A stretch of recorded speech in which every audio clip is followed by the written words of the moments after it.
નવસારી પંથકમાં મોંઘીદાટ કંપનીના electronic gadgets પાણીના ભાવે વેચવાના બહાને લોકો સાથે છેતરપિંડી કરતી ગેંગનો નવસારી લોકલ ક્રાઇમ બ્રાન્ચે પર્દાફાશ કર્યો છે.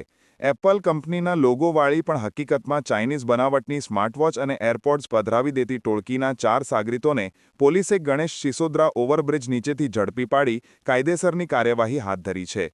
આ અંગે મળતી વિગતો મુજબ ક્રાઇમ બ્રાન્ચના સિનિયર પીઆઈ વિજય જાડેજાની ટીમ મિલકત સંબંધી ગુનાઓ અટકાવવા પેટ્રોલિંગમાં હતી. તે દરમિયાન હેડ કોન્સ્ટેબલ અર્જુનભાઈ પ્રભાકરભાઈ, નીલેશ રતિલાલ અને અર્જુન હર્ષદભાઈને ચોક્કસ બાતમી મળી હતી કે ગણેશ સિસોદરા બ્રિજ નીચે કેટલાક શંકાસ્પદ ઈસમો રાહદારીઓને બિલ વગરની મોંઘી વસ્તુઓ વેચવાની ફિરાકમાં છે.